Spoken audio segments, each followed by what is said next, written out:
Well, good afternoon, everyone. My name is Jeff Kosif. I am one of the two directors of the Stanford Woods Institute for the Environment. It's a great pleasure to welcome you all here today. I'll take a few minutes just to tell you a little bit about the Woods Institute. We were founded 10 years ago. This is our 10th anniversary by President John Hennessy at Stanford to essentially become the interdisciplinary hub and the focus of an initiative on finding solutions to our major environmental challenges, major energy challenges, major sustainability challenges this century. And our focus is indeed on finding solutions. The research that we work on focuses, it's policy-oriented, it's solutions-oriented. And the other focus we have is in providing educational opportunities and training the next generation of leaders. In a sense, we focus on the major challenge that we see, one of the major challenges we see this century, which is the sustainability challenge, which we define to be finding food, energy, water, shelter, providing all of those, food, energy, water, shelter, and livelihood to all humankind while protecting the life support systems of the planet. And two of the greatest drivers of change, two of the greatest challenges to sustainability this century will be population and climate change. And today we will focus then on climate change. And in the title of the panel presentation that we'd like to put to you today is Climate Change Impacts, What are the Risks and How to Reduce Them? Now it's a big topic, so we've tried to divide it up using this expert panel. They're all Woods Senior Fellows or graduates of programs associated with the Woods Institute. And they will focus in the course of the presentations, which will each be about 10 minutes, on different aspects of the challenge, but with an adaptation underpinning to all the presentations. So Noah Diefenbauer, I'll introduce him in a minute, will go first and talk about climate and extreme events. David Lobel will focus a little bit on food security and adaptation as well to food security challenges. Buzz Thompson will talk about water and the water-energy nexus and some of the challenges associated with that. And Carolyn Snyder will talk about sort of institutional response and adaptation strategies on an institutional level. So that's what we plan to do. So each panelist will talk for about 10 minutes, and then we'll have a Q&A. I will moderate that. And so I ask if you will just allow each panelist to make their presentation, hold your questions until the end, and we'll have plenty of time to get everybody's questions in. Okay, so without further ado then, I'd like to first introduce Noah Diefenbauer.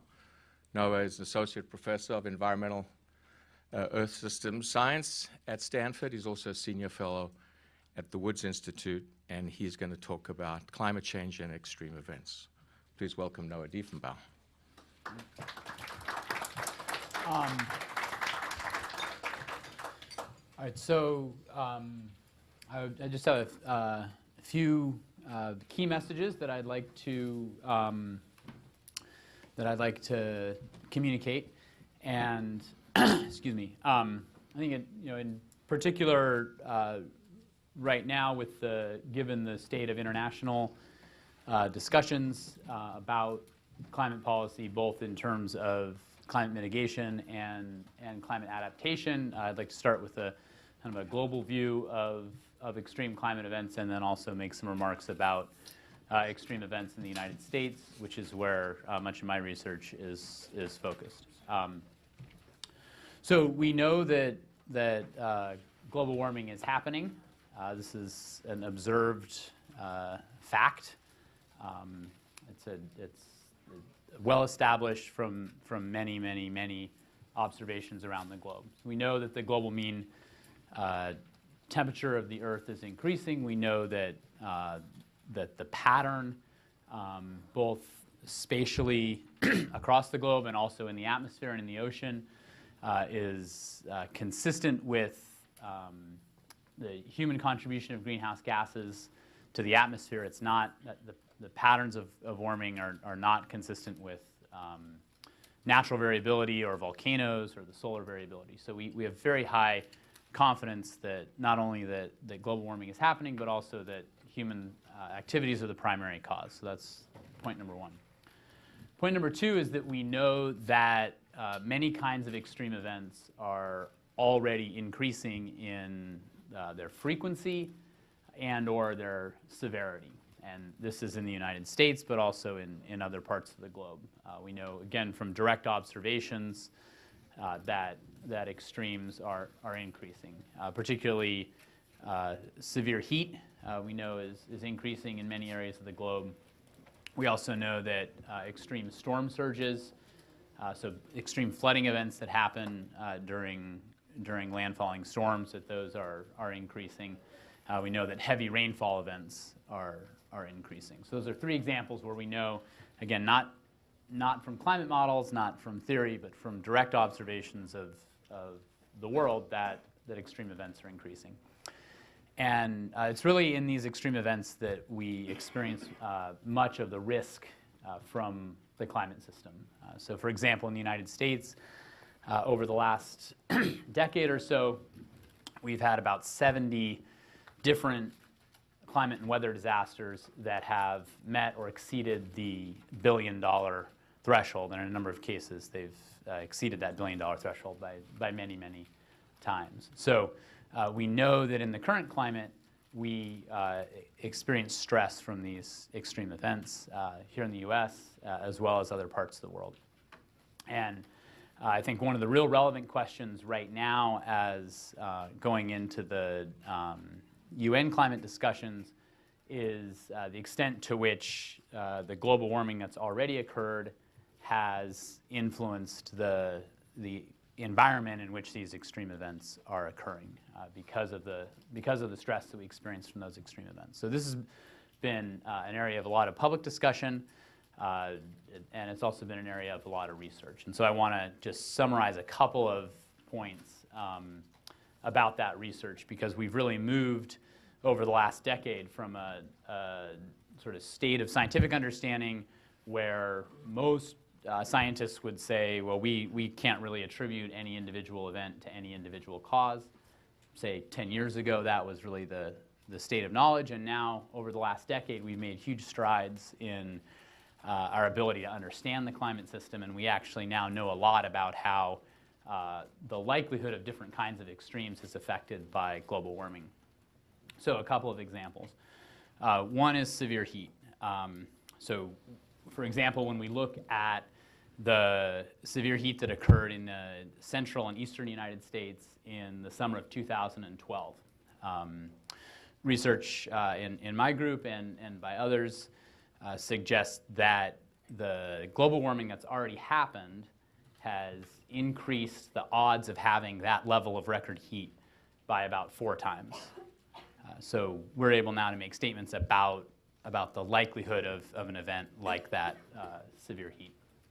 Similarly for Superstorm Sandy, where there was record flooding in New York, similar research has shown that the sea level rise that's already happened has almost doubled the likelihood of extreme storm surge for a storm like Sandy, which is distinct from the odds of the storm happening.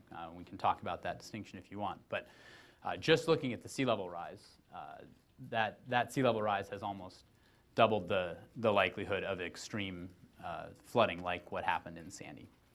So those are a couple of examples where we're able to gain traction in understanding how, maybe it's been 10 minutes. So we've been able to gain traction in our understanding of how individual events are influenced by the global warming that's already occurred. And that brings me to my last point, which is risk. And really, the real question about extreme events is, in terms of risk, is the probability. Because the risk that we experience is a combination of the physical hazard, so the heat wave or the flooding or the drought, That's the odds of the physical event happening in combination with the exposure, so our people or ecosystems in harm's way, and vulnerability. So how vulnerable are those people and ecosystems to the event? And what I've talked about has been the physical hazard, but these other dimensions are very important in shaping that risk. And I think that what we're seeing in recent years is that in terms of scholarly work, is that there are a lot of opportunities that we're finding where we can simultaneously reduce the risk of stress from the climate system in the current climate right now, while simultaneously preparing for potential future changes in high impact events. So that was what I wanted to communicate for these opening remarks. Thank you. All right, thank you, Noah. Getting a little feedback here, but we'll press on. So our next panelist is David Lobel. And David is like Noah, is also an associate professor of environmental earth system science and a senior fellow at the Woods Institute. And I will embarrass David slightly, given this morning that the MacArthur Genius Grants Awards were announced, the 2014. I will acknowledge that David is the 2013 recipient of a MacArthur Genius Grant. So there's no pressure on you, David, at all. It's funny because there are some people who are going to the website today and sending me congratulation notes because they're looking at the wrong page from last year.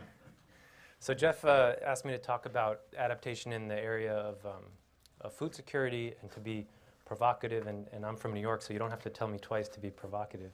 I'll just try to make a few points like Noah did, and then we'll pass it on and then get to questions.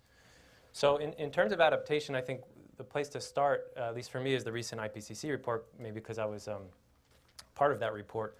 But there was a very extensive review of adaptation in the report, looking at adaptation experiences around the world, looking across a broad range of literatures, not just sort of the open peer-reviewed literatures.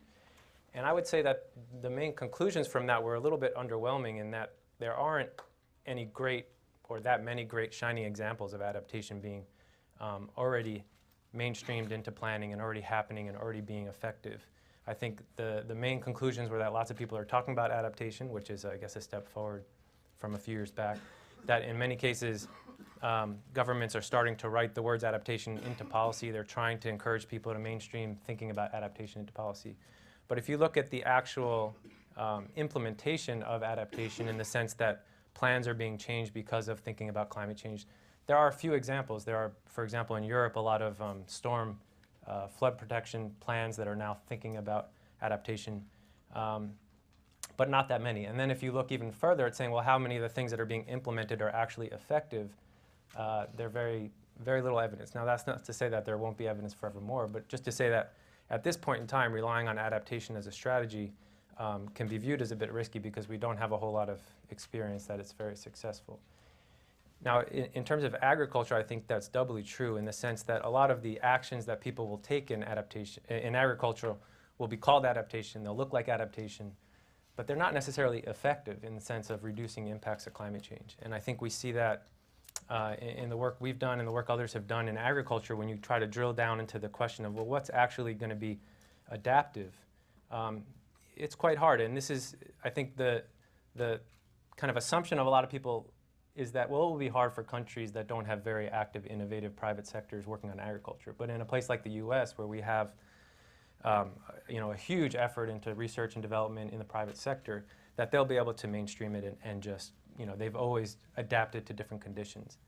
And I think that the bottom line is that is a false assumption, that even if you talk to these companies, they are not necessarily seeing climate change as something that's easy to adapt to. And the reason, I think, is that if you look at, depending on where you are and what climate is actually doing to the cropping conditions or the livestock conditions or aquaculture conditions or whatever production system you're talking about, and you understand what the actual impacts are, it becomes clear that there's not necessarily all that much to do to offset those. Or it becomes clear that anything that you would do to offset those would be equally good in current climate. So in a sense, you'd be double counting if you think of this as just something that's reducing impacts. And maybe that'll make more sense talking about a specific example, which is we're worked a lot in the US. And in the US systems, the idea is, as Noah said, the extreme heat is increasing. That's pretty much true everywhere. That associated with those extreme heats events are kind of universally lower crop production. That's something that's very clear in the data. And more than that, we understand now that the real reason that those extreme events, heat events, are associated with lower production is drought stress that's experienced by the crops. So when it gets very hot out, the crops use up their water much more quickly, and they end up being much more water stressed, and they end up growing less, and they end up yielding less. Okay, so the question is, well, what can we do on drought tolerance? Again, we have this great innovation capacity. But the fact is that drought tolerance, stress tolerance in general, has been one of the mainstays of agricultural research for the last 20 or 30 years. And the reason we have had such great increases in productivity in U.S. agriculture is largely because the plants are more stress tolerant than they used to be. And so that stress tolerance we've already made a lot of progress on it. There's still progress to be made. But that's essentially the engine behind the growth in agriculture. What happens in the U.S. is as the plants become more stress tolerant, you can pack them in more densely. And so fields are growing more and more densely, producing more and more. In a typical year now, plants will be more stressed because they're packed more densely, but the yields will be much higher than they used to be.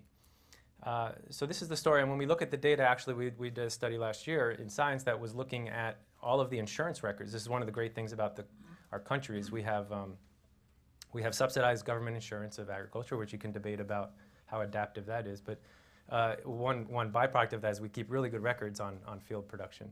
And actually, that was just made publicly available recently. So we looked at those records and saw that actually, if anything, the ability to keep packing in crops and being more stress tolerant and increasing yields on average yields means that there's actually more losses in drought years, that the sensitivity is actually growing over time, which is a little bit counterintuitive because the crops themselves are getting more stress tolerant. But because they're being packed in closer and closer, what happens in really hot and really dry years, that you basically get pushed over the edge, or the physiological term is you crash and burn, in the sense that you're using up all your water and the yields are much lower. So this is an issue that's, I think, an example in the U.S. There's many examples like this around the world where as you get better and better at doing agriculture, having good climate conditions actually becomes more important, not less important. And this is especially true of rain-fed systems. I should have said at the outset that agriculture in this country is predominantly rain-fed, and in a lot of countries that's the case. Now, having said that, let me just finish up by saying there are things that you can do. I think that one of the things that Woods really pushes us to think about is solutions. Solutions, we hear this all the time. And even without Woods, being at Stanford, there's all sorts of inventions coming out of engineering. You feel kind of useless if you're not trying to work on some solution. So in agriculture, I think what we've been doing is trying to look at modeling, knowing what the climate's doing, knowing how the crops behave, knowing how farmers operate. What are the types of solutions that might work and might take the edge off? And in our case, I think there's a couple of things that look promising. I mean, one is to redesign the breeding strategy a little bit to really focus on droughts associated with very high temperatures, because that's actually a slightly different strategy in terms of selecting and screening crops. Another one, and I can go into any of these in more detail later, but another one would be actually taking advantage of the overall warming and the kind of recession of the, that's a bad word to use, the change in the frost days. So basically spring frosts are ending earlier and fall frosts are beginning later. You have a longer season, you can actually start to squeeze in 2 crops into a year. So you plant a winter wheat, for example, harvest it early. Now the nice thing about that is in the hottest part of the year, middle of July, instead of having a crop that's really growing very fast and using up a lot of water, you're basically between your cycles and you're not exposing the crops. The downside is you're sacrificing all that juicy sunlight in the middle of the season that you're not capturing. And so it's not a huge fix, but in certain situations, it makes more sense than planting a single crop. And those are the kind of things that you can think about going forward, which, again, I would think of as taking the edge off. But I think for my experience, as I've worked more on adaptation, I've become that much more enthusiastic about mitigation, because adaptation is not as easy as it sounds. With that, I'll pass it on back to Jim. Thank you, David. So David and Noah both have talked about drought and water in their remarks, and so I'm going to turn now to Buzz Thompson. Buzz is a law scholar. He's a professor at Stanford Law School. He's also the co-director of the Woods Institute along with me. And Buzz has spent a lot of time working on natural resources law and issues surrounding water in the West. And so we've asked Buzz to talk about climate, water, and energy in the West, and what it means for the rest of the nation. Okay, thanks, Jeff. So as Jeff mentioned, what I'm going to talk about is adaptation in the water sector to climate change. And there's a lot, obviously, that I could cover in that particular topic. And so I'm really going to be focused primarily on the question of adaptation of water quantity, ensuring that we have sufficient water to meet all of our needs. And I'm going to focus primarily on the domestic water sector. We actually, at this point, have significant experience dealing with droughts in the United States and elsewhere in the world, which gives us some sense of how we might adapt to climate change. As most of you know, the Western United States and one region or another has been faced by drought for most of this century. In California, we're currently faced with the third most serious drought in our 160 years of recorded history. Australia has experienced through their millennium drought. More importantly, through a variety of paleohydrological studies at this stage, we have at least a sense of what we might be encountering over the next 100 years in the face of climate change. So historically in the Western United States, we're used to droughts that last no more than, say, 5 or 7 years at the maximum. We know, looking at paleo evidence, that there were droughts 1,000 years ago that lasted anywhere to 13 or 15 years. And that furthermore, there were periods of time that sometimes ranged up to 70 or 140 years where you had a series of dry years, occasionally wet years, but you would never recover from the dry years during those wet years. So you face 70 or 140-year drought periods. And in thinking about how we can be more resilient to climate change in the water sector, that gives us an opportunity to both look at current experience and to think about how we would deal today with the type of droughts that we faced 1,000 years ago. And in order to have a resilient water system, we need to be thinking in terms of all of those various possibilities. We need to have water systems that can both deal with the type of droughts we have historically dealt with, as well as be able to deal with droughts which are a much greater length. And picking up on one of the themes from Noah's presentation, we need to be specifically thinking about those extreme situations. Can we deal with extreme drought periods? Now, what I want to do in the remainder of my time is talk about 7 lessons that I think we've learned from looking at both simulations of various lengths of droughts as well as thought experiments with those. The first of the lessons is, and this is a little bit different than David's, we will be able to cope. I am not somebody, at least, that is particularly concerned that at some point in time we have to fear that we will turn on the tap at home and there will be nothing that comes out of that tap. At least in the United States, I'm not going to be concerned about that. That doesn't mean that particularly lengthy droughts won't be costly and that they won't have severe impacts to local regions or particular economic sectors. But we'll be able to cope. And the big question in terms of having a more resilient system is minimizing the cost of those lengthier droughts. The second lesson is that planning is critically important, but that we frequently ignore the importance of planning for droughts. We plan for a lot of things. We plan for earthquakes, we plan for floods, but if you actually look at a lot of particularly state and local water entities, there is much less planning for drought than we probably need.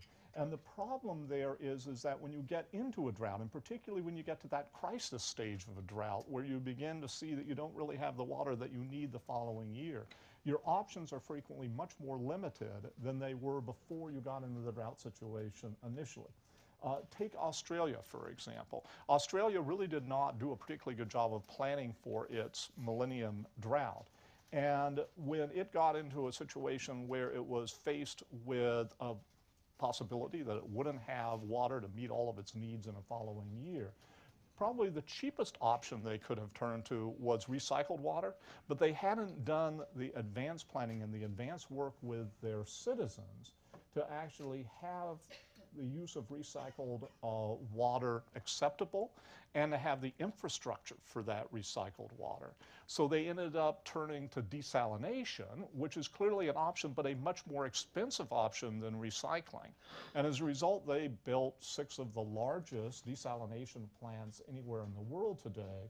But of course, the drought ends, and 4 of those 6 plants are now mothballed because of the expense of desal compared to recycling.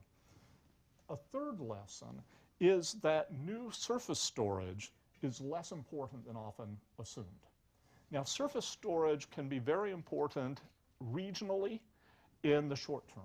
Southern California is actually doing fairly well right now in the face of California's drought because they, since the most recent large drought, actually invested in surface storage. And so they've been actually able to prepare better for the current drought that we're in. But if you look larger than in that small regional scale, or you look longer term, surface storage is not as valuable. First of all, if you look at a larger scale, surface storage helps you, but it doesn't help you a lot. So in California today, if we were to build all of the major surface storage facilities that we have been considering, the total increase in our storage capacity would be about 3%. And the increase in water supply that that 3% would bring would be about a 1% increase in the actual supply of water in any particular year. So again, it isn't that it hurts, but it doesn't help us as much as you would like. And of course, as you all can imagine, in the longer term, storage doesn't help you very much at all. I mean, if you face a 70-year drought, at some point you're simply not going to have the water to store in those surface reservoirs and help you through that larger drought. Fourth lesson is that groundwater is immensely important. Groundwater is our natural savings account. If we preserve it during wet periods, it is there for dry periods. This year in California, groundwater has probably reduced the potential loss of water to farming areas in our Central Valley by about 70 to 80% by offsetting the loss in surface water. Now, of course, as you use that groundwater and you're drawing it down, if you're faced with a 70-year drought, you're going to draw that groundwater down a significant amount. It becomes more and more expensive to draw out that groundwater, but that groundwater, again, becomes very important as a natural savings account, and it has much longer potential than surface storage. Furthermore, groundwater actually has much more storage capacity than surface reservoirs. So my best calculations is that if you look in the western United States, we have something in the nature of 15 to 25 times the amount of water storage capacity in our groundwater aquifers than we do in all of our existing surface reservoirs. And groundwater storage is also much cheaper. Most recent calculation I made is that the cost of storing groundwater, and I'm sorry about using acre feet for those of you who do not think in terms of acre feet, but the average cost of storing an acre foot of water underground is about $390 per acre foot. Most expensive is about $1,100. Compare that to surface storage costs, which range between $1,700 and $2,900 an acre foot. So it's much cheaper. But groundwater has historically been under threat in the western United States, and if we don't protect the groundwater during the wet periods, we won't have that groundwater available during the dry periods. Thankfully, as I think probably a lot of you know, yesterday California actually, Governor Brown signed into place our first statewide groundwater management legislation. But in California, we have a long ways to go to actually make our groundwater sustainable, and that's true also throughout a lot of the other parts of the West. One other aspect of groundwater is to store surface water in our groundwater. We have to have better conveyance capacity so that we can actually move water when it's available to our groundwater aquifers. And I want to come back to that with my fifth point, which is reallocation becomes critically important. I'll be finished in 2 minutes, believe this or not. Reallocation is critically important, either through markets or other forms of reallocation, because the best way of reducing the cost of climate change and water is by being able to move water around when it becomes scarcer to its most valuable uses. And the major problems here, though, particularly with markets, are the legal restrictions that currently exist. And second of all, again, conveyance capacity. And just a little sub-note here, I think infrastructure is incredibly important, but our emphasis in thinking about infrastructure should probably be more on conveyance capacity so that we can move water around to where we need it from where it is than on additional surface storage. 6-point importance of new technologies. Recycling is almost at the stage now where we should be able to begin to adopt recycling technology that actually is a net energy producer, so that we can recover not only the fresh water, but also energy. And if Jeff's asked me later, I can tell you how much energy is actually in a cubic meter of water. Writing that down. Yeah. But one of the problems is we have really thought strongly in the United States about energy innovation policy. How do we get new innovative energy technology out there? We don't have a similar set of policies about how we can move innovative water technologies out there. And my final lesson is there will be inevitable losers in the case of particularly long-term droughts. Inland areas that cannot rely on desalination when necessary, and where frequently water is not only used but reused multiple times. So like recycling doesn't necessarily help you, because if your water, your wastewater right now gets poured into a river, somebody downstream is using that water. So you can recycle it, that's great, but it's not as if you're making new water available, because that water is actually already being utilized by somebody downstream. It's already being recycled. So inland areas will probably be losers. Agriculture, unfortunately, will be a loser. Agriculture traditionally has been a loser in the case of droughts. And in the case of a long-term drought, they don't necessarily have the financial capability to acquire the water in the same way that urban areas can. And then the final unfortunate loser is the environment. And the fact that there are losers means that we have to, number one, reduce the other stresses that, for example, the environment already faces so that they can survive in the face of droughts. And furthermore, have an effective social safety net, getting back to agricultural insurance policies, a safety net, so that when those sectors that will inevitably be losers face those losses, they can deal with them. So thank you. Thank you, Buzz. Great. Our final panelist is Carolyn Snyder, Carolyn is currently an associate at McKinsey & Company, but she was a White House fellow working in the director's office of OMB. And she also helped, she served as the director of Delaware's Division of Energy and Climate. In that capacity, she led programs to assess Delaware's vulnerability to climate change impacts and help them develop plans to adapt to a changing climate. So Carolyn, I will also add, is one of our first graduates of our interdisciplinary program in environment and resources, which is a program that trains students who work at the intersection of science and policy. So Carolyn. Thank you, Jeff.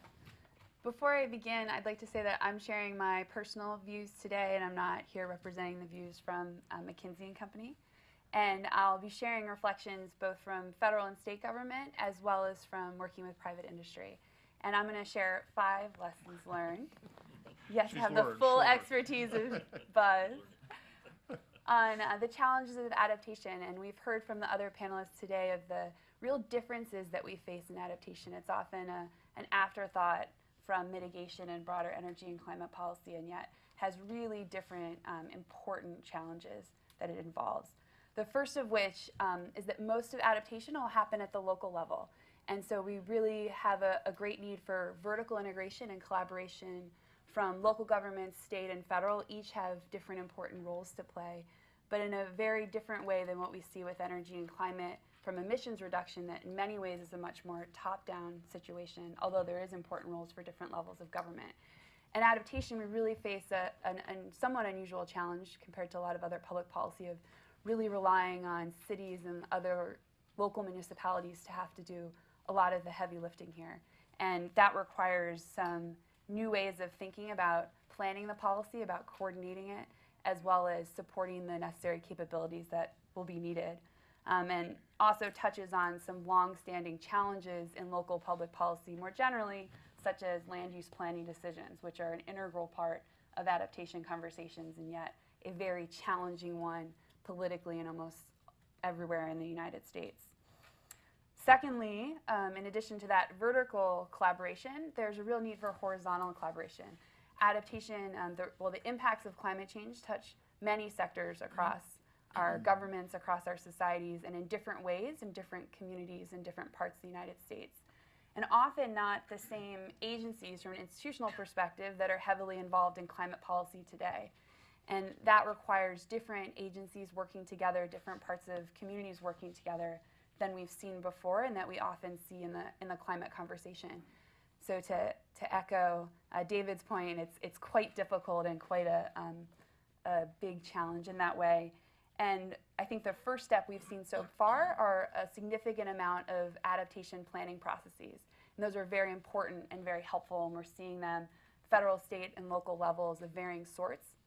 I would argue that a challenge of having an adaptation plan that's separate and done, even if through collaboration on the side, is really not where we need to get to in the long term. Adaptation planning needs to be a component of the multiple stressors that are considered in the regular planning processes in each of these sectors, in each of these areas. And as long as it remains a separate thought, a separate conversation, we're going to have a lot of challenges in forcing the conversations around the hard trade-offs that need to be made and the investment changes that will need to be made to adapt to these different risks. Third, adaptation poses a real challenge for the need to develop tailored and actionable science and information for these local governments to use. I have to say, coming from Stanford to my then work in the state of Delaware, I was aware of the large volume of great science that had been done internationally, nationally, and at a variety of sources, and was fairly confident, oh, great, we'll be able to use that in our process in the state. And we were able to leverage many of those resources. But the gap from what had been done previously through national assessments or various scientific research to what we actually needed to enable the decision-making processes locally were quite large. And I think we've seen in the last few years a recognition of that federally and by different institutions focusing now on more regional approaches and varied toolkits. But I would say that the gap still remains, and it's a real challenge. When I would sit with practitioners, they wanted to know, I don't want a regional value. I don't want that county. That's not my county. You have to be very aware of the political divisions. How does this relate to a storm that happened 3 years ago in my area? And really making it real to them, connecting it there. Not in any way over-promising the certainty that we have in the science, but helping them bridge from what they know and what they experience to what the science has is not an easy process. And these people we're asking to do that have many other jobs they're supposed to be doing at the same time. So from a capability perspective, being able to make that leap and asking those local and state practitioners to do that on their own is a really big ask and a one that's very difficult. And so finding more ways to be able to support those nuanced local conversations is a real challenge. And I'm optimistic that we're having that conversation or moving that direction, but it's not an easy one. As well as the information of the trade-offs that we need to make and the informing not just the risks, but the solutions. And how much do those solutions cost? How do they relate to the stressors and solutions already discussed in that system? So I often found if you go to talk to someone who cares a lot about their issue, they know there's a lot of variability, say, in a water conversation or an agricultural conversation. And you come in just with climate and not all the other issues they're facing, all the other stressors they're facing, the other infrastructure decisions they're making, the other trade-offs they're making in policy. It's not constructive. And so how do we help give that information to those local actors? Fourthly, I think there's a growing opportunity for public-private partnerships on this issue. We're starting to see a transition in the private sector. Up until now, I would say most companies, when they've talked about climate, they've actually focused on the regulatory risks to them from climate and energy policy, from emissions mitigation reduction perspective. And many are only just starting to think about adaptation conversations and incorporating into a fairly common process in private industry of thinking about risks to their company and how to plan and mitigate those risks, and including projections from climate change in those conversations. The effects to their inputs that they rely on, variability in the demand for their products they might face, as well as the more traditional conversations of the impacts to their infrastructure. And they've got a lot of capability and capacity to think these things through in very sophisticated ways, and I think could be a great resource to those local governments in helping through that. And lastly, I'll end with a positive lesson learned. We found in Delaware that there was a real public receptiveness to this conversation. People are aware of impacts and risks in a variety of ways and have a real interest in talking about preparedness and talking about resiliency to their community. And we often found that the traditional approach of approaching it like a normal climate conversation or a climate policy conversation was often not very effective. But instead, I mean, what adaptation is talking about is what most people want to hear anyways. It's what are the impacts that you're currently facing in your community, not just climate related. How do we talk about what you care about first, talk about important policy decisions that are being made, and how we can make those with the full set of information at hand.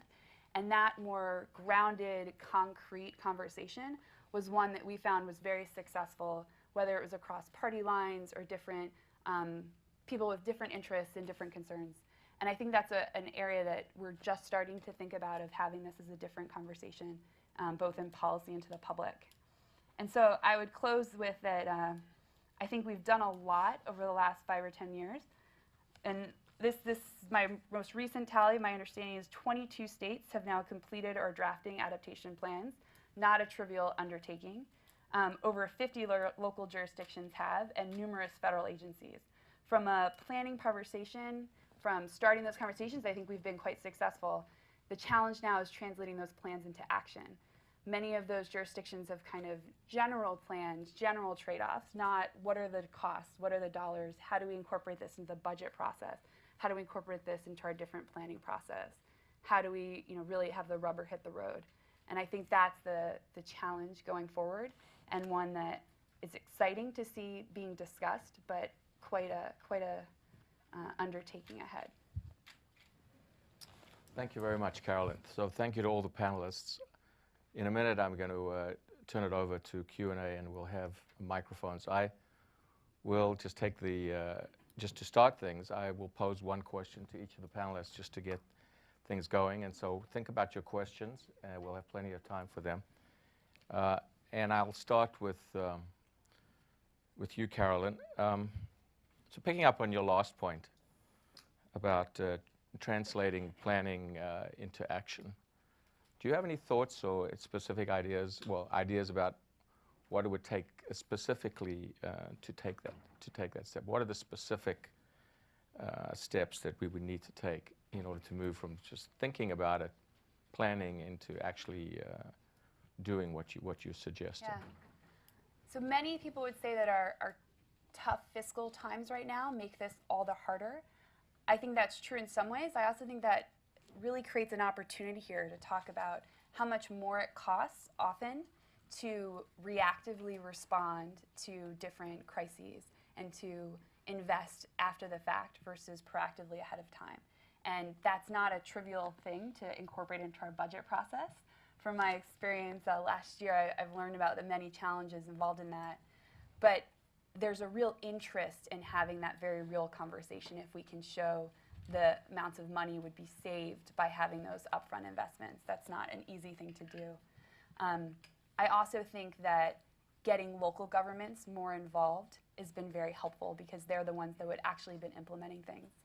And lastly, I'd say the increasing activity at the federal level of tying funding with support and an ask for planning, and creating that support to really help states go beyond just plans and translate that to action, and giving both carrots and sticks and resources and help in that process is really, to me, a positive trend, and I think one that'll be very helpful. We've seen in the past that's often a good way to get some states started. And I would end with, one thing we saw with communities is that it's often more successful to take on one challenge in the beginning for adaptation. So what's an issue a community cares the most about?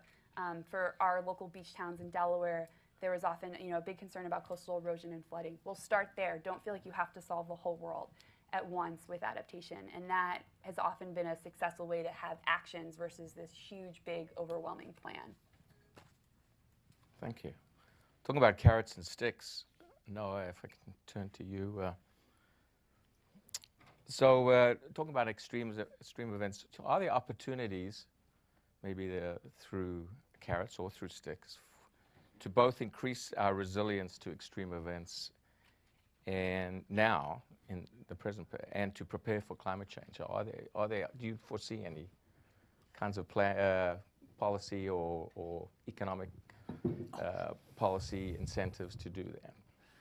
Yeah, so I think I'm thinking about what David was saying, for example, about what's adaptation and what's something that would be done anyway. And I think there's been historically a real sort of distinction and sometimes antagonism in some cases between mitigation, so managing the level of greenhouse gas emissions essentially, and adaptation and dealing with the climate change that happens. And these have kind of been posed often as either or choices. And I think that the concept of climate risk management really integrates these. And I think that this example of is it adaptation or is it something that you would do anyway? From a climate risk management perspective, it's climate risk management, right? So I think we have the opportunity to find what you might call win-wins where we can reduce our vulnerability to the climate stresses that we experience right now. And as I said before, the level of billion-dollar climate and weather disasters just in the U.S. indicates that we are not optimally adapted to the current climate. And so I think there are a lot of opportunities to find where we can decrease our vulnerability, increase our resilience now, and at the same time prepare for likely climate change. And I think that certainly, to be specific, certainly severe heat is an area where we're getting more of it. We know that from observations. We're going to get even more of it. We know that from our understanding of the climate system. Buzz talked about water in the West, snowpack in western United States. We know it's melting earlier. This has big implications for water management, water infrastructure. So if we're making decisions about water infrastructure, we can assume that that the climate will be like it used to be, and that would be one kind of decision. Or we can integrate what we already know from observations, what we already know from our understanding of how whether water is ice or liquid. It's pretty well understood physical relationship. So we can integrate that into our next decisions. And I think those are the kinds of opportunities where we're not going to have regrets that, oh boy, we planned for climate change and we were wrong, if we're in the areas where we can focus on where we're already vulnerable. Thank you.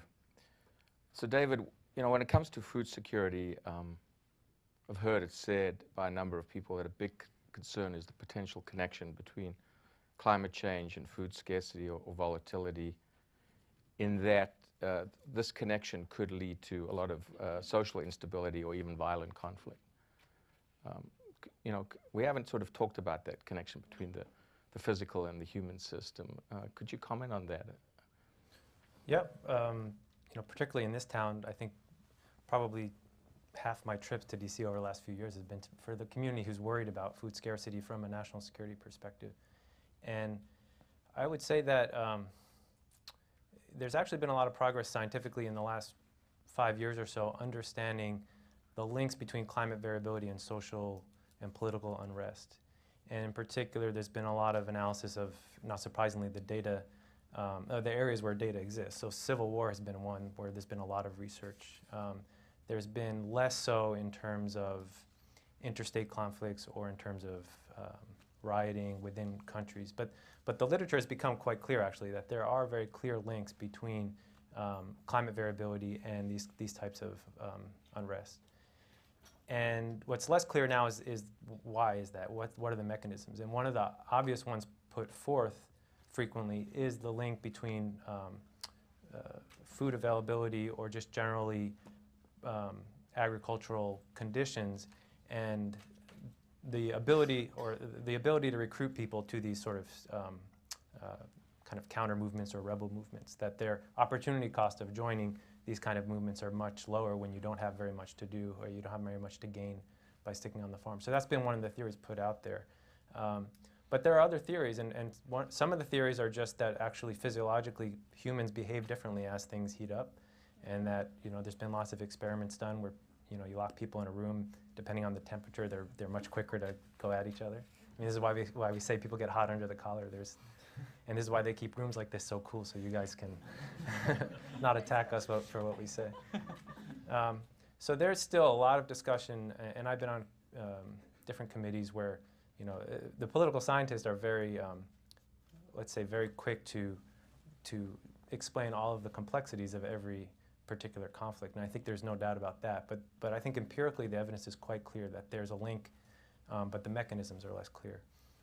In terms of things like political unrest or social movements, I think everybody points to the Arab Spring as an example where the price of bread was rising quickly.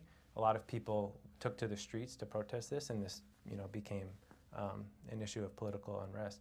Now there's still debate there about whether this was just a excuse to get out there anyway, if they would have done it anyway at some point. But I think it's fair to say that in a lot of the parts of the world that we're most concerned about, they're big food importing countries. They have big food subsidies to try to keep the population sort of stable. And when international prices rise, you get difficulty in keeping up with those food subsidies, and you get domestic price rises that could be even bigger than what the international price rises are. And I think there's, I think that the short answer is that there's, for the community who's worried about risk, there's a very plausible risk there, but that we don't have an airtight case in terms of understanding the mechanisms, and that will be very useful to be able to design sort of where are the intervention points where we could try to break that link. But I think it's clear that food is definitely one of the things, and this has been a political truth throughout every country of the world, that food is one of the things that the masses really care about, and that politicians are very aware of this. So even though if we can't empirically show that very cleanly, it's I think a very plausible concern that people have. You mean let them eat cake is no longer a viable That doesn't response? go over so well, No. it turns out. Okay. Finally, Buzz. We didn't really talk about the connection between energy and water. In fact, we haven't talked much about energy at all today. But say in the West, where a lot of the energy systems are so dependent on hydroelectric generation, what are the implications of drought, not only in the West, but maybe in the Southeast as well, and other places for what are the implications of long-term drought for energy and the whole energy picture? Yeah, so that's actually a really good question, Jeff, and you're right, I didn't talk about that earlier. So unfortunately, droughts have a very bad feedback loop into the energy sector.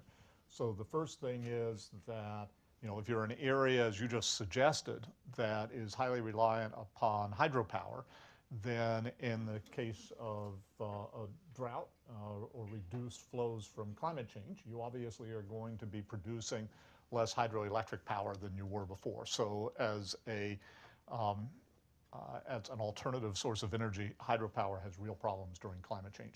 Energy generally faces a problem during climate change because, as probably most of you know, the energy sector uses the most water. It doesn't consume the most water, but it uses the most water of any of the sectors in the United States. So you have the problem that during a period of drought, you're going to have less hydropower. You're going to have less water available to feed your energy sector. And yet during a period of drought, the water sector may very well use more energy than before. As you begin to draw down on your groundwater, you're going to have to pump that water a greater distance. So you're going to need more energy for that. If, as we've seen frequently in the past, during periods of drought, one of the ways in which you respond to it is you need to move water around. from areas that may not need the water as much to those areas which need it the most. That also is frequently going to require additional energy. If we turn to desal as a solution during periods of climate change, no matter how energy efficient desal becomes, desalination is again going to require a lot of energy. So you have this unfortunate situation in the face of climate change and drought that you have less energy being produced, harder time to produce it at the same time that you need more energy. And so that, I think, suggests sort of two directions you have to head. Number one, it just emphasizes the importance of finding energy sources that are less water reliant. And a lot of renewable sources of energy do require less water. So that's one lesson. And then the other lesson is to look to see how in the water sector we can produce more water at the same time we're producing more energy. And for me, that means you look in the direction of water recycling and reuse. Anticipating that this subject might come up, I actually emailed one of the scientists at Stanford, who's actually in our aero and astro unit. He's actually a rocket scientist, works on rocket fuels. And he's working with our environmental engineers to try to maximize the amount of energy that you can get out of wastewater. And I have no idea whether to totally believe these statistics that he sent me, but I'll just tell you what he told me, which is that in sort of an average cubic meter of wastewater, you have an immense amount of energy, to the degree that if you want to launch a 1 kiloton satellite into orbit around the planet, you would need the energy content of 7 cubic meters of wastewater. Now, he also thinks it's ultimately practical to get about 1/3 of the energy contained in wastewater out of it, which, if my calculations are correct, so here and you never believe a lawyer with the lawyer's math, but that would suggest to me 21 cubic meters of water, wastewater, could launch a 1 kiloton satellite into space. And I was just thinking, I think if you took this platform here and then piled it with water up to my height, you would basically have about 21 cubic meters of water. And if that's true, that's an enormous amount of energy potential that we have in our wastewater that is still largely untapped. Great. Okay. I'm a believer. I actually believe. There are actually a lot of activity on the Stanford campus now. We have a campus-scale pilot plant looking at reclamation of wastewater, and there's a lot of nitrogen, phosphorus, energy, methane, as well as water in that. So it's actually a very productive way to go. So buzz is I believe in. All right, who has questions? Let's start in the back, and then we'll work our way through. Go ahead. My name is Susan Brahman. I'm with the US EPA. We've started worrying a lot about climate and environmental justice, and so I'll throw this out to any panelists that would care to comment. But some of the recent severe storm events seem to lead one to believe that low-income minority communities are more vulnerable to the risks of climate change and less resilient in terms of responding afterwards. And I would like to hear if there's any thoughts about what kind of special adaptation planning needs to be done for environmental justice communities. So I think environmental justice and climate change is an incredibly important issue. If you look at most of the major risks from climate change, they are most likely to impact poor communities before richer communities. And so I think you have just equity issues generally, and in particular equity issues with respect to poor sectors of society. Particularly in a lot of the United States, I think that it means that we need to be paying special attention to those communities and maybe beginning to work with those communities first in thinking about how do you become more resilient. And particularly in a state like California, where we have a growing Hispanic population, I think that there would also be a great deal of interest from those communities in beginning there. So in some ways, I think you might be able to build increased support for dealing with climate change resilience by focusing first on some of the environmental justice issues. Yeah, I agree. The impacts, figuring out what the impacts will be very much depends on the resiliency of that community. And there's such a heterogeneity that we see across even small areas. It's very important to include in the planning process. Yeah. Hi, this is Susan Mazur-Stoneman from the American Council for an Energy Efficient Economy. I'm also the chair for the Behavior, Energy, and Climate Change Conference, which the Precourt Center at Stanford is one of our co-conveners. This question is for Buzz, but anybody else is welcome to jump in.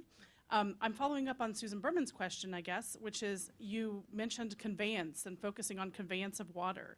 And my question is, wouldn't a focus on conveyance of water potentially exacerbate political regional inequalities, favoring those who have the pull power over those who may have some of that pre-existing storage capacity, who may be, lower income, for example, or inland?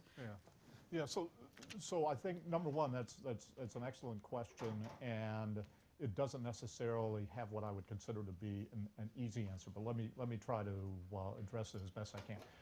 As I suggested, I think during periods of drought, particularly long-term drought, one of the key solutions is going to be being able to reallocate water around. And as I suggested, I think water markets are important there.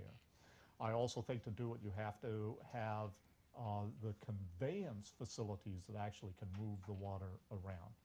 Now, number one, the conveyance facilities should in the long run be able to help the poor communities because, for example, in a state like California, frequently those poor communities only have one source of water that they can rely upon.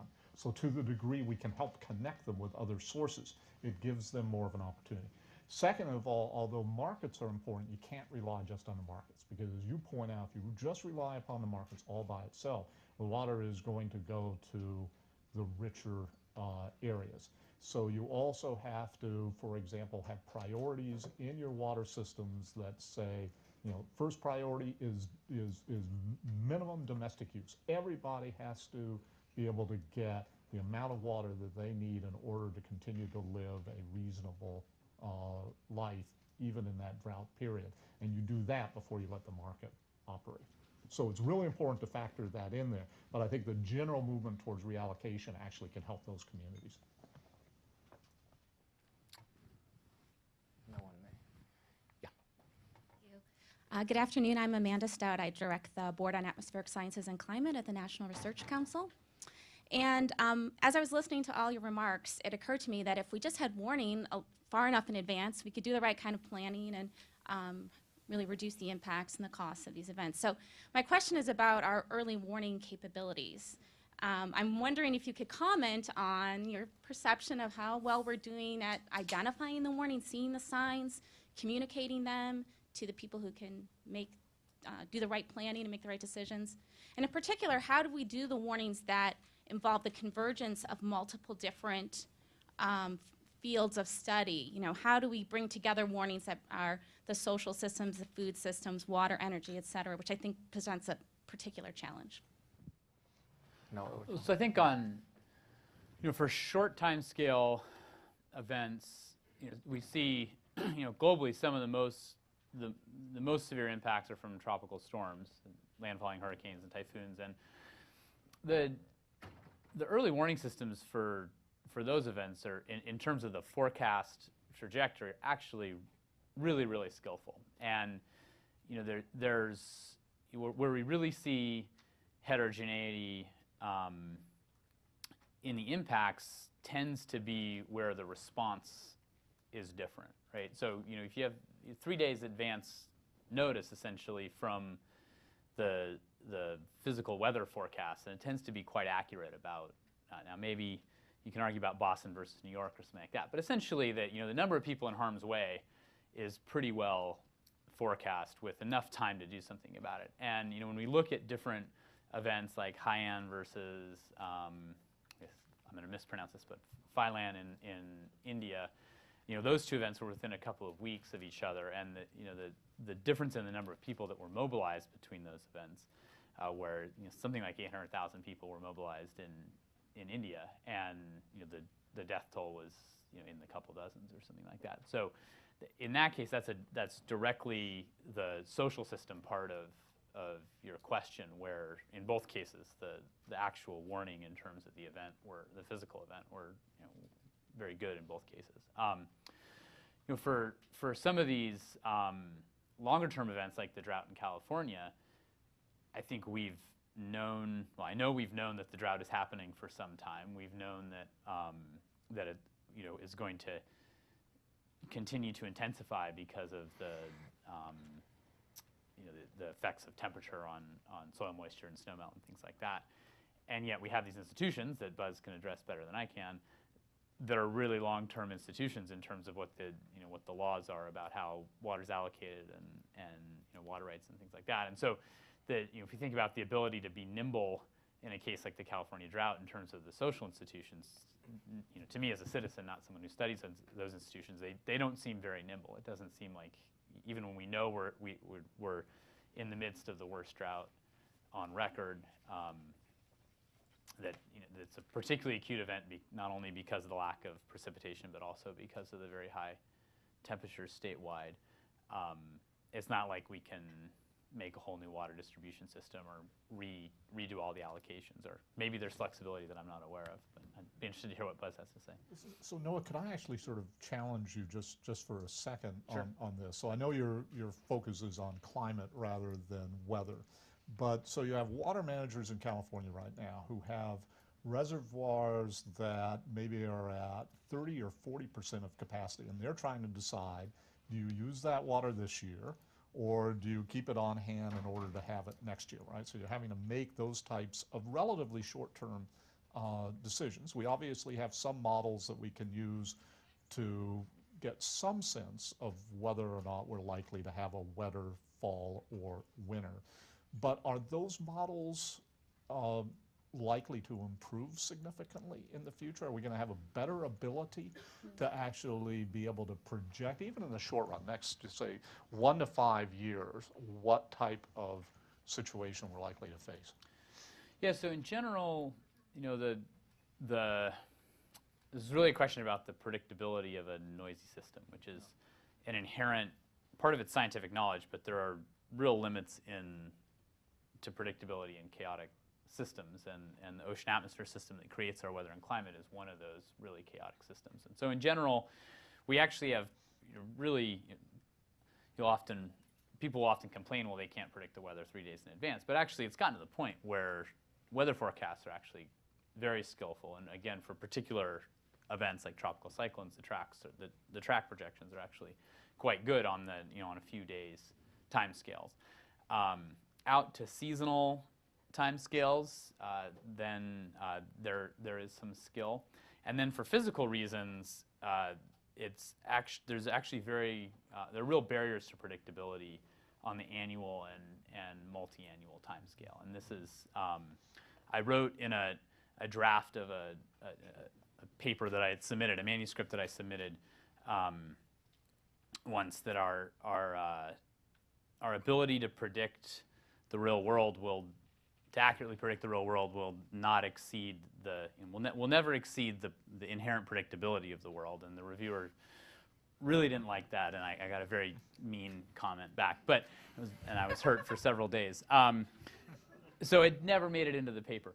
But so the reviewer said, well, that's tautological at best, or something like that, which is true. But it's also, I think it's important for this this discussion that part of this risk management is facing the reality that there are some outcomes that we're not going to know in advance, not because we haven't put enough money into research, or not because those of us who do the research aren't smart enough or don't work hard enough, but because the real world actually doesn't have predictability on those time and space scales that decision makers are asking for predictability. And I think that's where we need, or we would benefit from having designing systems that are resilient, if you want to call them that, or at least that can handle either outcome, where we're just not going to know the answer.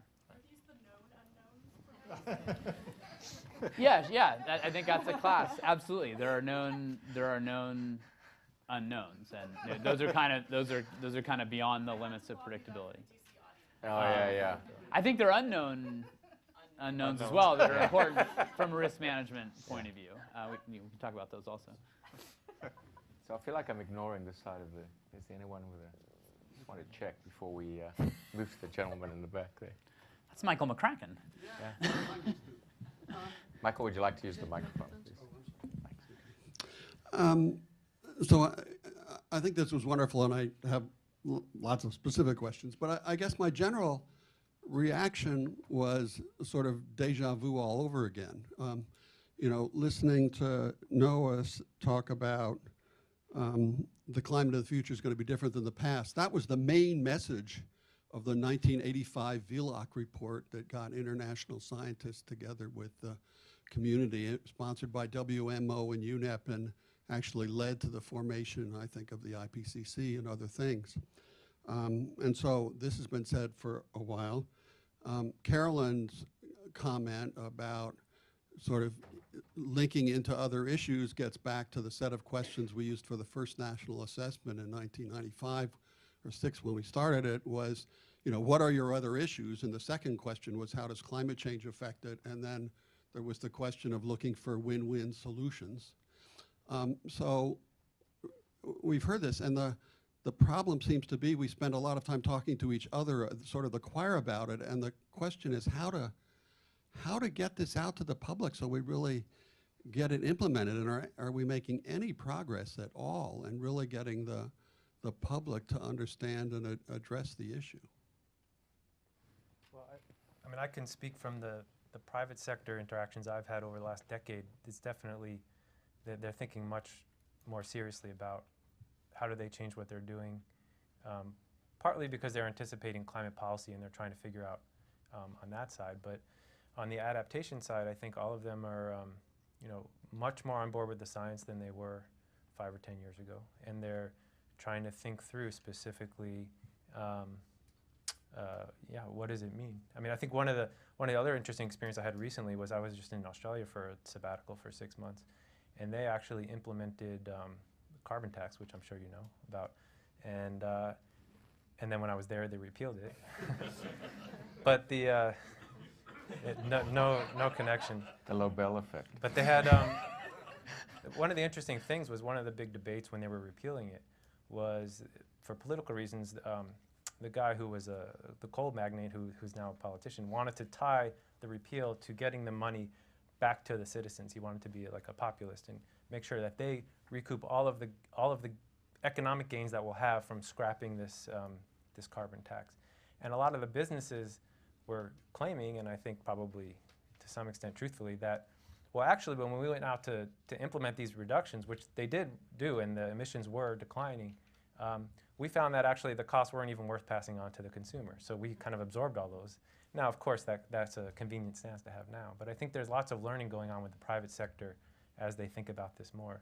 So it's true that maybe at the public level and maybe at the governmental level, we're having the same conversations. But I think in the private sector, these conversations are pretty new, and they're, like the private sector tends to do, they're moving a little bit more quickly.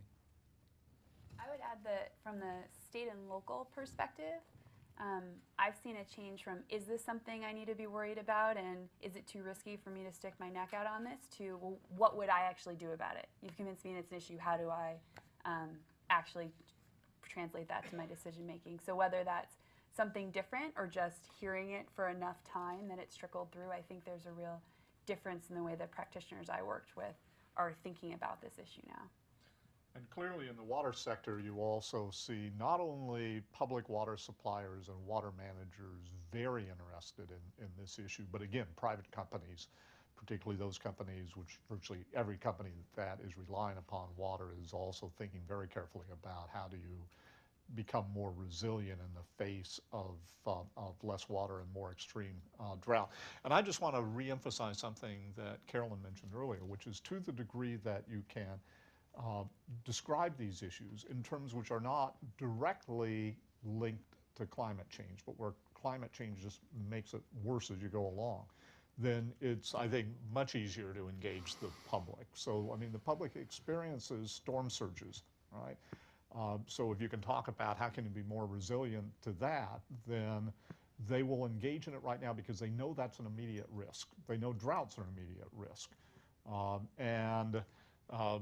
So I think it's in partly the way in which you initially describe it, and then you get the public more involved as you go along in the longer term elements of that risk. Just one last point to that. You know, we have engaged for a number of years in polling and measuring, you know, the public's reaction to issues like climate change and their interest level. And it's clear there is an interest among the people, you know, the issue public, as John Krosnick likes to call it. They do care, and it's sort of been consistent. How to translate that into action is a more difficult. And so we're now sort of beginning to explore investing in research where we look at how you can actually change human behavior, what it does take to convince someone of the need to change. And that's very tricky. I think there's an unfathomable faith in this country in our technology and our ability to invent our way out of a crisis every time. And I think we tend to sort of wait for the hero to come along and rescue the heroine who's tied to the railroad tracks just before that train comes along. And that's sort of the way we've been going. And I think we have to change that way of thinking. And I think this is what we're talking about here. It's not a wait. It's not going to serve us well this century if we continue like that, I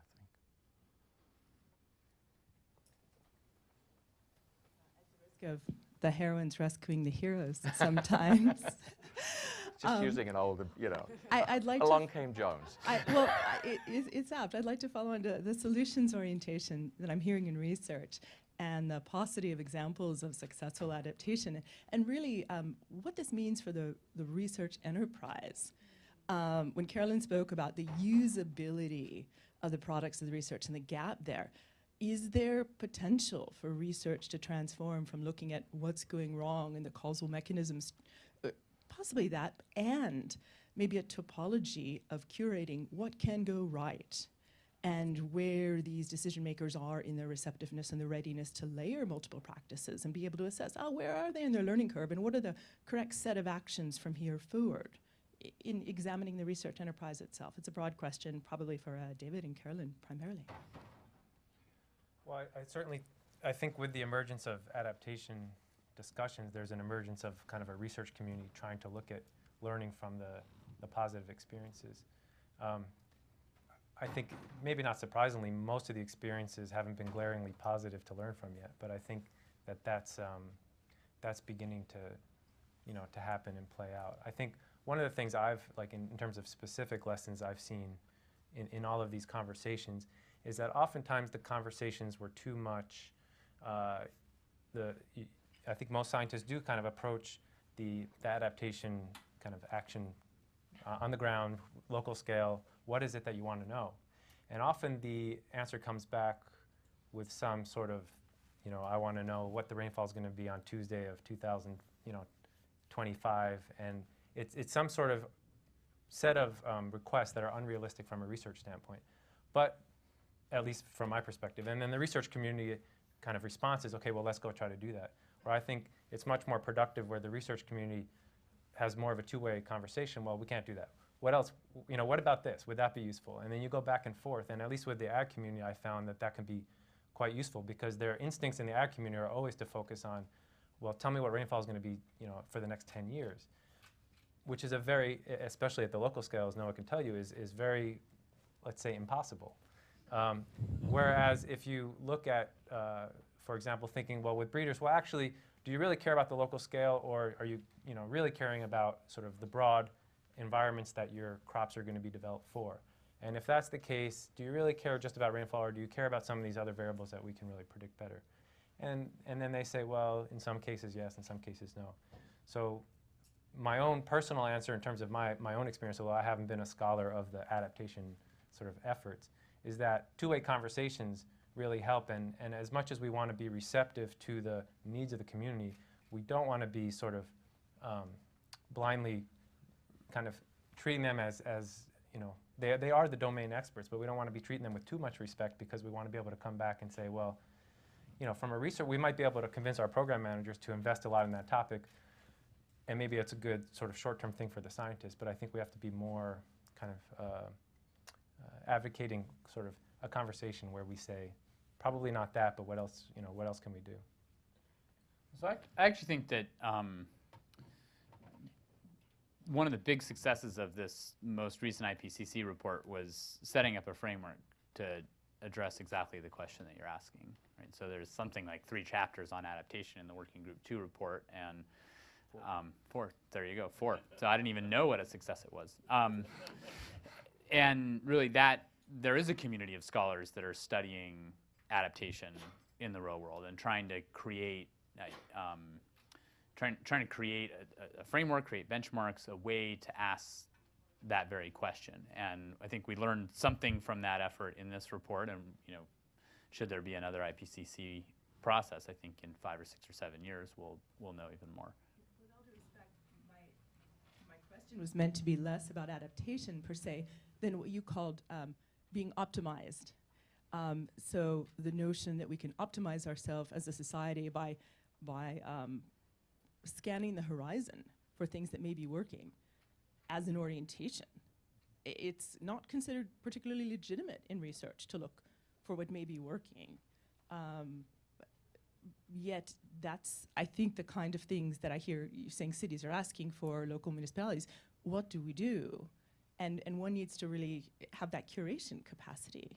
I think it exists. I mean, I think it especially exists on the energy technology and energy behavior side and mitigation questions. But I think, like Noah said, there's a whole community of people on adaptation that are looking at that exact question. They just don't have a whole lot to say yet. I would add that we've talked a lot about government institutions and the challenges there, and that part of the answer to your question are the institution of the academic research and world. And the goal of pushing the forefront of knowledge is not always the same as translating knowledge into usable form. And there are some great overlaps, but in my experience, a lot of practitioners are finding intermediaries through nonprofits, NGOs, and foundations, and various think tanks that help provide that translation role, which is great. But I do think that institutes like Woods and others are starting to help have that be a direct conversation between researchers and practitioners. And we're seeing that in multiple universities in different ways, and I think that's a really constructive trend of giving value to that and helping academic research directly engage in that way, because it's not always the valued and kind of culture I find in all academic institutions. But I would also say that, you know, I think there's a really key point or key lesson in your question, which is that there are frequently sort of indigenous solutions that are particularly effective. I think particularly when you're thinking about adaptation, that a lot of the solutions begin by local institutions trying to figure out how to actually solve a particular problem. It might be at a much lower scale than you're ultimately going to see in the context of climate change, but they're having to address a problem such as drought, sea level rise, whatever it might be. And that we do need to catalog and then generalize from those local lessons. And in fact, next week we have a 2-day conference at Stanford that's specifically doing that in the context of global experience with drought. You know, how are we at the local level dealing with droughts, and what are actually both sides of the lessons? What isn't working, what is working?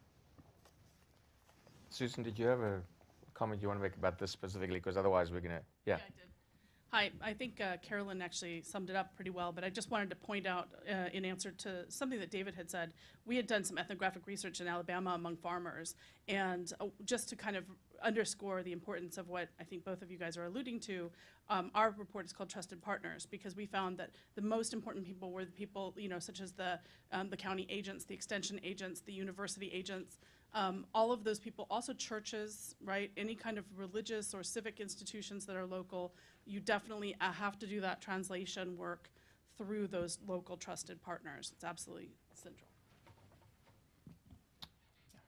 Hi, my name is Ben Shelk with the Ocean Foundation, and I'm wondering if any of the panelists would be willing to address specific measures in addition to reducing emissions, which would mitigate impacts on marine ecosystems and coastal communities, specifically changing ocean chemistry.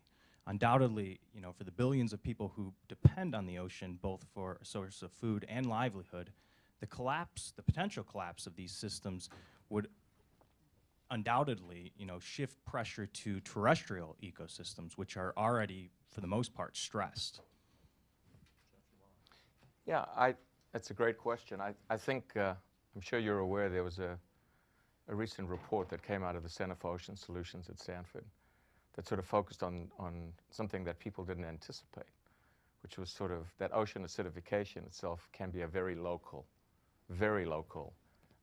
phenomenon, in that the local discharges and non-point source runoff events that are occurring, point source and non-point source, can alter the ocean chemistry locally to the point where you have acidification like phenomena that can have a large effect. So thinking that the only way to solve, you know, fisheries issues, local fisheries issues around acidification is by changing the whole global emissions portfolio, you know, is now something that people are sort of moving away from. There are very specific local effects that you can control in an easier way. You can regulate in a more direct way that can produce, that can have positive effects, you know, on local fisheries. The same with hypoxia, with hypoxia, managing local runoff and local systems, and how we use the land. So land-based runoff is clearly something that we can do. So how we use the land for agriculture in the near coast, you know, on the ocean margins, is going to have a very direct effect locally on fisheries. So if you're talking about small-scale fisheries, then there are things you can do, and you can worry about the portfolio of point and non-point source discharges that are going into the ocean and changing the chemistry. And so I'd like to point you to that report from the Center for Ocean Solutions. It was authored for the state of Washington, who are starting to, through Kevin Ranker as state senator, they're starting to think about adopting a lot of these policies, at least locally in Washington. And then I'm sure if it's successful, it will sort of translate more broadly. But that's one good example where we can deal with the issue on a more local level. And I think it gives people hope that it's not just this global problem that NOAA has to solve before we can fix the ocean. It is a local issue as well. Yeah. My name is Agnieszka Rawa. I work for actually a pretty small U.S. government agency called the Millennium Challenge Corporation. If you don't know us, we work with some of the poorest countries in the world, and our mission is to contribute to reduce poverty through sustainable economic growth. Not surprisingly, 2/3 of our portfolio is in Africa. And in my experience, nowhere have the issues that you've described really been more evident to me than in the Sahel region. We've worked in Mali, in Burkina, and we are in the process of a compact development, which essentially is 2 years where you're working very closely with government partners to come up with what might be an investment in Niger. And so one point that I wanted to make is this issue of social instability. Again, it's a place where those connections really became real for me. The connection between climate change, lack of opportunity, non-resilience, and in fact, instability, social instability. So as a US government, and in collaboration with all our partners working over there, USAID and others, we do have an opportunity to try to conceptualize something in partnership with Niger that would help in one way or another. We are looking at the constraints to growth analysis seems to point to the lack of availability of water. Again, not surprising, but what are some of the things that you, based on your experience, think might be some relatively quick wins in the sense that, once we start implementation, we have about 5 years, but quick wins at a local level that would begin to decouple their curve. If you follow their GDP curve and the climate variability, they're completely coupled. How do we slightly decouple that so that it's a country that has some level of opportunity, maybe is a bit more stable, and at the same time, whatever those actions are, that they are sustainable solutions and not ones that exacerbate the resources. So I know it's a loaded question, but I really would like to hear some thoughts from each one of you on that. David, would you like to start? Yeah, sure. I mean, our center does quite a bit of work in that region. And I think the first answer I would give, and probably I think the way you would answer it, given how you were asking it, would be there's a lot of groundwater resources there that haven't really been developed. And for all the reasons Buzz explained, groundwater can just be immensely valuable for decoupling your economy. And you know, we still don't know enough about the groundwater resources in Africa, but everything points to a very large amount of shallowish groundwater that could be developed. There's been lots of efforts in the past to develop irrigation in Africa. It's still predominantly a non-irrigated continent, at least south of the Sahel. But I think there's lots of new models for doing this. One of the things our center is really interested in is smallholder type of distributed irrigation systems, and particularly ones that use technologies that don't rely on diesel input. So, for example, solar-powered drip is one of the things that actually was one of the big first woods projects that our center participated in and was pretty successful in demonstrating that that kind of technology, which gives you access to groundwater within the right sort of system that has a marketable product and a market developed, can really improve the food security of the communities. The other thing that, besides groundwater, we've been working on an NSF-funded project looking at what can we say from a climate perspective about what's changing, what does that imply for adaptation options, and which of those adaptation options to the future climate would also help kind of reduce vulnerability. And one thing that's interesting is that from the climate perspective, the clearest signal there, other than the increase of temperatures, is the delay in the monsoon in terms of what the climate models are suggesting. And this year was the case in point because their monsoon was very delayed and there was lots of consequences. I mean, the season is still not completely finished, but it was a poor season because of the delayed monsoon. And one of the things that, from an agricultural perspective, that would really go a long way is trying to adopt more, we'll get kind of into the weeds a little bit, but the system that are there now are very kind of indigenous, locally preferred cultivars of their made grains. These have lots of nice features for them in the sense that they can sow at any time, and it's a very photosensitive crop, so it always kind of matures at the right time of year, which is after the rains have stopped, because maturing sorghum in the rains will destroy the sorghum crop. They've been very resistant to adopt more modern, high-input technologies, partly because the modern hybrids are very photo-insensitive, so that if you plant them early, they would mature early. If you plant them late, they're fine, but the problem with planting them late in the Sahel is that if you plant them late, you've missed the first rains. The first rains flush all of the nutrients in the soil out of the soil. And so it's an interesting kind of multi-objective optimization where you have to try to capture the water, but you also have to try to capture the nutrients, and you have to try to avoid a bad timing of your end of season. So this is a long-winded way perhaps of saying that some basic cropping system changes would really move them a long way towards being less dependent on the timing of the rainfall season, and also open them up to more sort of high-input technologies which would help raise the productivity of the smallholders. Not to the point where they would be non-subsistence. I think to do that you would need irrigation and higher value crops, but it would certainly help. Anybody else want to weigh in on that? No? I mean, I'll just add quickly because I think David hit all of the key points. I just want to reemphasize again the importance of groundwater in that particular region. And there is a scientist at Stanford, Rosemary Knight, who's right now working on non-invasive technology. So in other words, you don't necessarily have to drill wells in order to actually be able to locate and characterize the groundwater resources. And it's actually much less expensive than traditional methods and much easier to employ. So far, she's only looked at that domestically, but it looks like it would have significant potential outside the United States also. So that's something to think about in the groundwater context. And then in addition to that, there's also increased focus on small-scale distributed water reclamation technology, which you could also imagine using in connection with a variety of the other solutions that David has discussed. Gentleman in the back, yeah. Hi, I'm Bryce Goldenshine. I'm with the U.S. Global Change Research Program in the National Climate Assessment. Just a quick question. You mentioned some gaps. You mentioned some research areas where we have knowns and unknowns. You mentioned changes in views on adaptation and mitigation.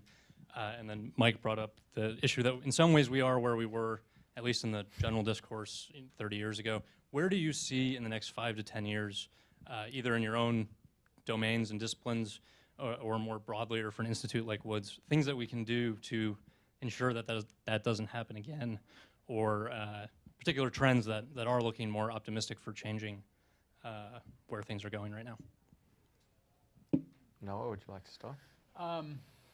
Well, so one question that's out there is whether the U.S. and or the world should have sort of a real-time attribution system for individual extreme events, whether it's the loss and damage mechanism in the UNFCCC, or whether it's domestically for how we do where funding for disaster relief comes from, where obviously with insurance, federal and private insurance, so being able to we're getting the point scientifically where we're seeing every year more and more papers on X event happened. This is drought in California, Superstorm Sandy. Pick your event. This is the description of the event, and here's the likelihood that event would occur with and without the human emissions of greenhouse gases that have already happened. Some version of that, right? We're at the point where scientists are working hard on that. In some cases, it's almost real time. There are some groups that have it set up where event happens and the number comes out essentially. And I've been asked by major media outlets. I've been asked by others whether this should be something like the National Weather Service, that like with the predictions that we have this kind of real-time attribution system. I don't know if it would be a good thing or not to have it. I think we're at the point scientifically where we can, over the next 5 years, I think we can do it credibly, and not for every event. There are going to be events where the answer is we can't say.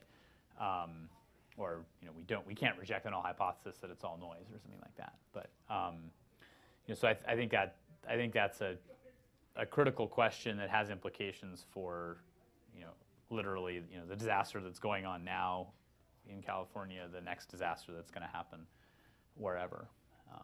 So that's one answer. I think that we're making progress at a federal level towards bridging that gap more. It's been talked about for a long time. There's some real, not just economies of scale, but real benefits, I think, of having that kind of central, whether it's clearinghouse and assistance to local municipalities and states and others, to give them actionable and accessible versions of the information they need.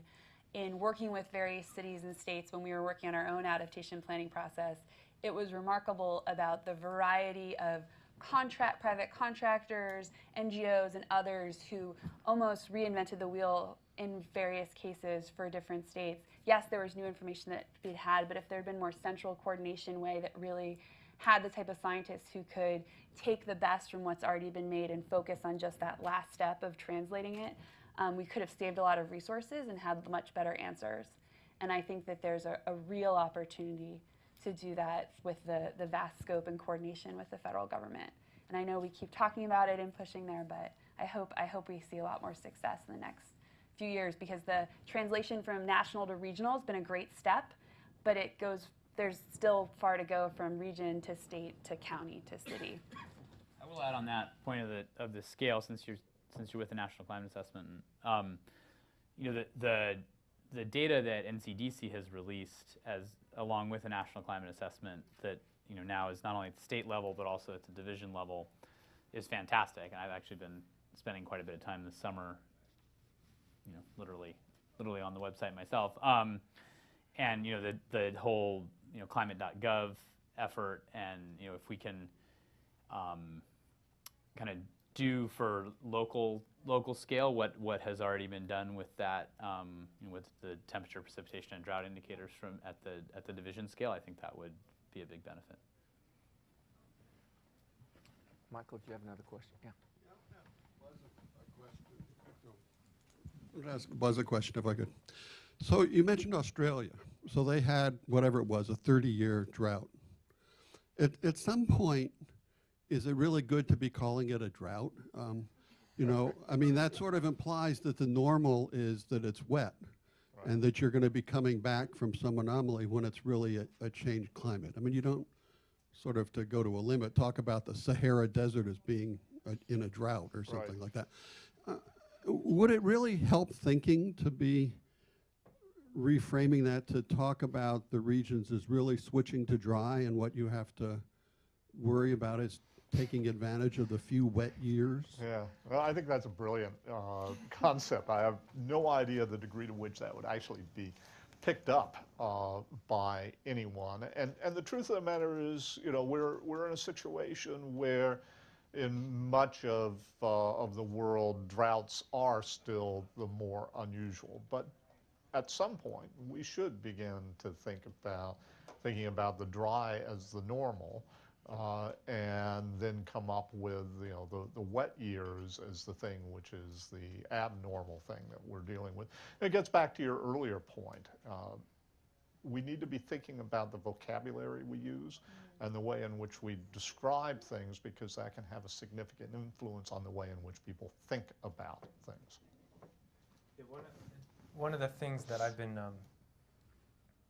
saying lately, whether it's right or wrong, I don't know, but inspired by being in Australia, I guess, I've been saying a lot that the world of agriculture, in a sense, is heading towards more drought and more Australian type of conditions. But it's not necessarily, I mean, there's a component of it that's due to the climate shifting. But from an agricultural perspective, what drought means is that your plants are water stressed. And the stress level of a plant is relative to what it could be potentially doing. Now, as across the world, we've improved the genetics of plants, and their potential is that much higher.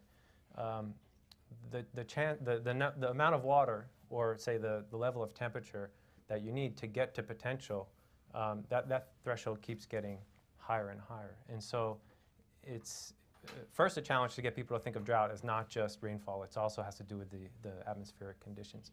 But it's also a real challenge to get them thinking that drought is a moving target in a lot of ways. And that's related to the point I was making before about more drought tolerance is going to be a good thing regardless of climate change, because that ceiling keeps getting pushed up.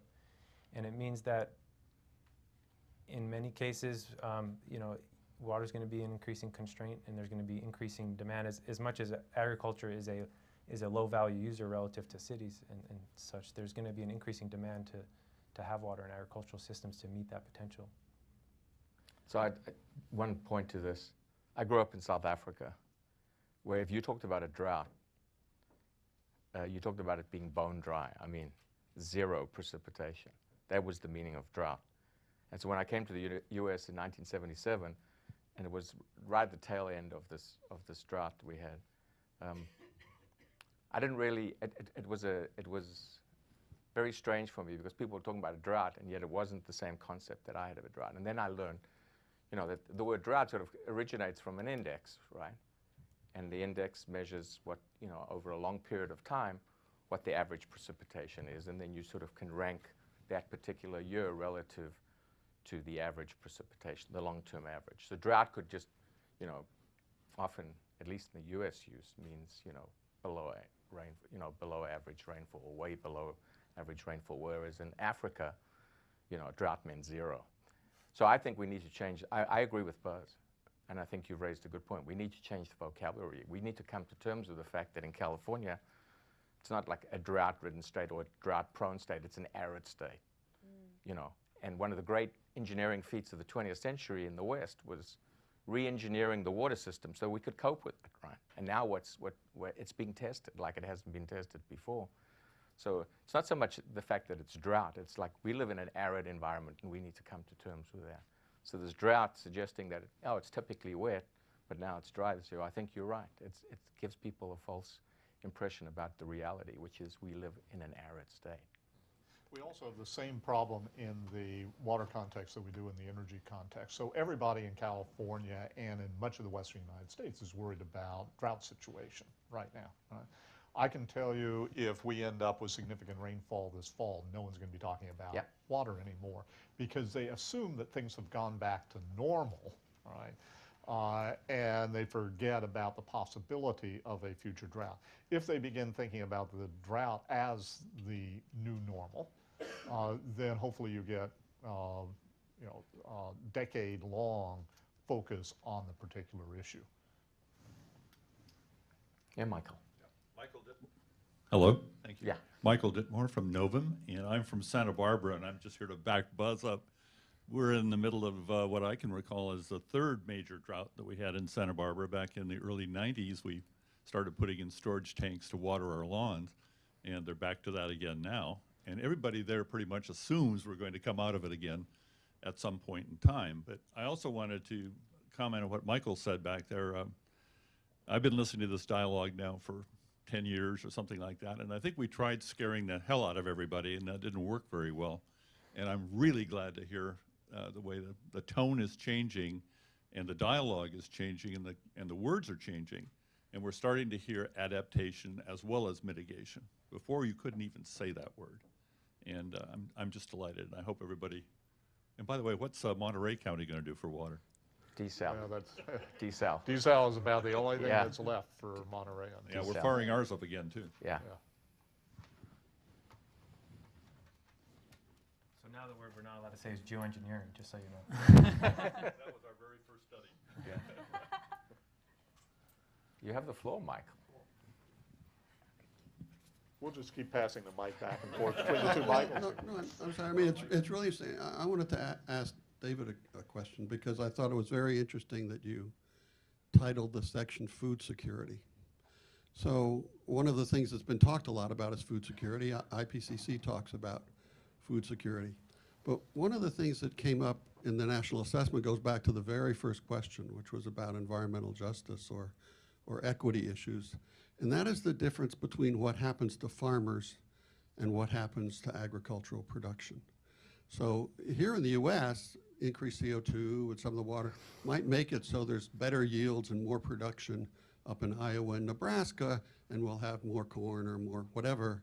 But the dryland farmers who are down in Oklahoma and Kansas may suffer tremendously or something. And so agricultural production and food security might be great, or food security might be great. We might have enough food, but that doesn't mean that when you're talking to a senator or something from some other state that it's not going to be disastrous for agriculture or for farmers and things. Could you talk a little bit more about the differentiation of that and how we can sort of get that across to people that the issues are really complex in that way?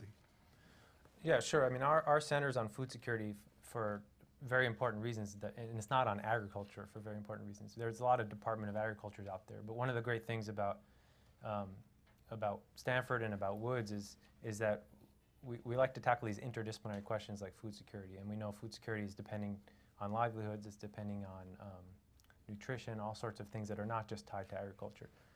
In a lot of parts of the world, agriculture and food security are very tightly linked because most of the poor people are on the farms trying to either eat their own food or make enough off-farm income so they can buy food, and the price of food is directly tied to local production, and it's very tightly linked.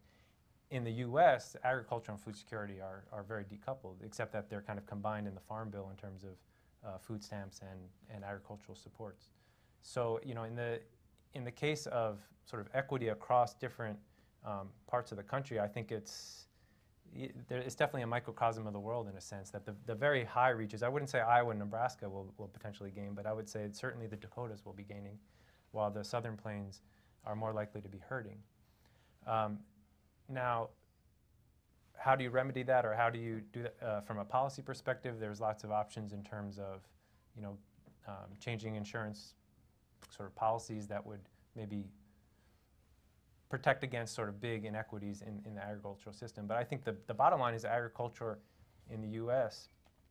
Has about as good a safety net as you can find around the world, in the sense like in the 2012 drought, or at least what Americans call the drought, the farmers, the incomes barely budged for most of the country. So it's I'm not sure I'm answering your question exactly, but I think that one of the things, like on the food security chapter in the IPCC that I was on, I mean, one of the things we're really careful to say is that mostly what's been done is understanding the effects of climate change on agriculture. And there are sort of some logical follow-ons from those effects to food security, particularly the fact that northern latitudes tend to be less hurt than southern latitudes, and most of the food insecure are in the low latitudes. But there's all sorts of aspects of food security where the impacts of climate change haven't been as well studied. And I think some of them potentially are the kinds of things you're talking about. But in the U.S., I would say in general, the food security issue is more of a poverty or urban poverty thing, or rural poverty. All right, you get the last question. Okay, I'm Anjali Bamzai from the National Science Foundation. My question is to David. I understood from way back, maybe from the first National Climate Assessment, that there would be preferential gain of C4 to C3 with the temperature increases. And I wondered what the implications of that are. You've talked a lot about drought resistance and genetically engineering, but if we have C4 increasing, then what about the weeds and pests and all that? So is that a big deal now, or the relative role of the ratio increasing? Yeah. Yeah, part of the challenge in working in this area is 30 years ago, people were so smart, so they already said a lot of useful things about mitigation, adaptation.